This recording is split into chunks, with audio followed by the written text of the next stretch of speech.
Hi friends, ఈ భూమి అంతం తప్పదా? కానీ ఎవరి వల్ల? హిందూ పురాణాలు శాస్త్రాల ప్రకారం సృష్టికర్త బ్రహ్మ, లయకారుడు శివుడు, పరిపాలించేవారు విష్ణుమూర్తి. ఈ ముగ్గురిలో ఈ సృష్టిని నాశనం చేయగల శక్తి శివునికి మాత్రమే ఉంది. మనం సైన్స్ని పరిగణలోకి తీసుకున్నప్పుడు పెద్ద ఆస్ట్రాయిడ్స్ వచ్చి భూమిని ఢీకొన్నప్పుడు మాత్రమే ఈ భూమి మీద ఉన్నటువంటి జీవరాశి నాశనం అవుతుంది. ఇప్పుడు ఈ సృష్టికి దేవుడు, గ్రహ శకలాల కంటే మరో అతిపెద్ద ప్రమాదం పొంచి ఉంది. అది ఎవరో కాదు, మనమే. ఏంటి ఆశ్చర్యపోతున్నారా? అవును, మానవ జాతే ఈ భూమికి పెను ప్రమాదంగా మారబోతోంది.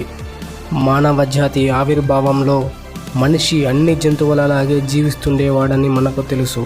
కానీ పరిణామ క్రమంలో పెరిగిన తెలివితేటలు, బుద్ధి వల్ల మనిషి తన పనులను మరియు అవసరాలను సులభతరం చేసుకోవడానికి అన్ని అవకాశాలను వాడుకుంటూ వచ్చాడు.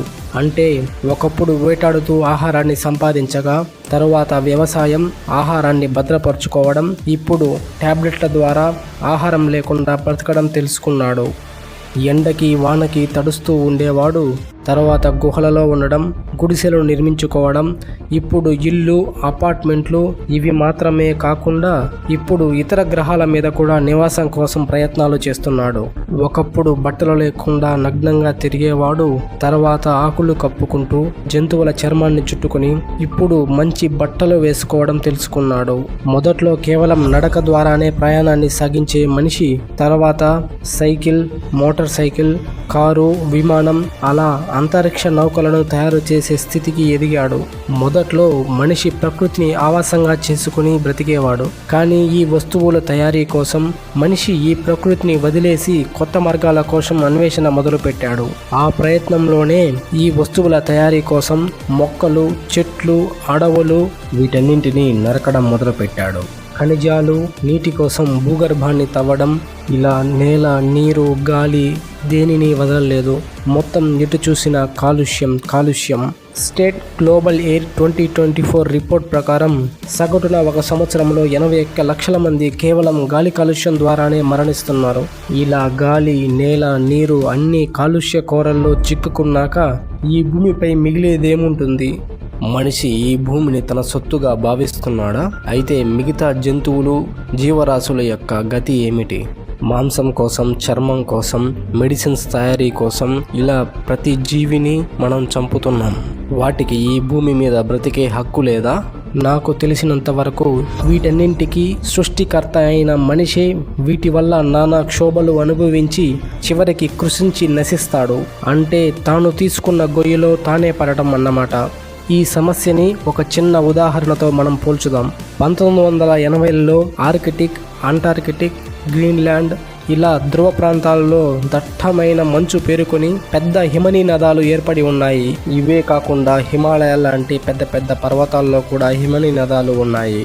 మానవుడు తన అభివృద్ధి కోసం పట్టణీకరణ, నగరీకరణ అంటూ సృష్టిస్తున్న ఈ విలయ తాండవానికి 2024 నాటికి ఈ హిమనీ నదాలు 5 ట్రిలియన్ మెట్రిక్ టన్నుల ఐస్ కరిగి సముద్రంలో కలిసిపోయింది. దీనివల్ల సముద్ర మట్టం సుమారు 13 మిల్లీమీటర్లు పెరిగింది.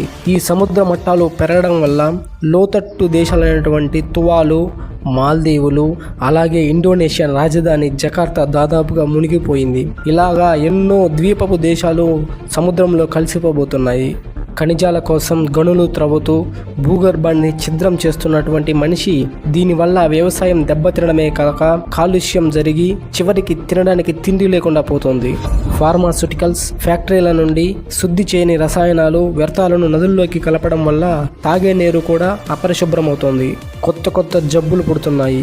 2 సంవత్సరాల క్రితం కరోనాతో ప్రపంచం మొత్తం అల్లకల్లోలమై అందరూ ఇళ్లకే పరిమితం కావాల్సి వచ్చింది. ఇప్పుడు ఎంఫాక్స్ తన ప్రభావాన్ని ప్రపంచవ్యాప్తంగా చూపిస్తోంది. తన ఆహారపు అలవాట్లను కూడా మార్చుకుంటూ మనిషి బల్లి నుంచి పెద్ద ఏనుగు వరకు ప్రతి జంతువు యొక్క మాంసాన్ని తినడం మొదలుపెడుతున్నాడు. రీసెంట్గా మనం చూస్తే ఆఫ్రికా ఖండంలోని నమీబియా అనే దేశంలో తీవ్రమైన కరువు వచ్చి మనుషులకు ఆహారం లేక సుమారు 800 అడవి ప్రాణులను చంపి వాటి యొక్క మాంసాన్ని పంచారంట.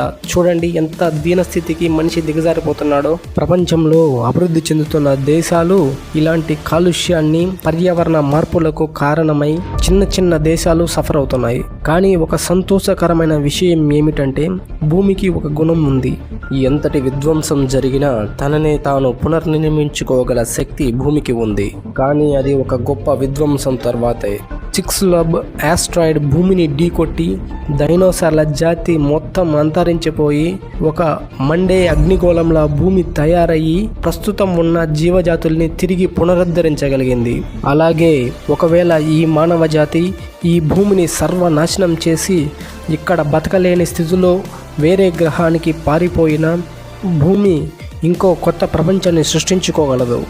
ఒకవేళ మనిషి ఈ భూమి మీద అంతరించిపోయినట్లయితే ఏం జరుగుతుందో ఇప్పుడు తెలుసుకుందాం.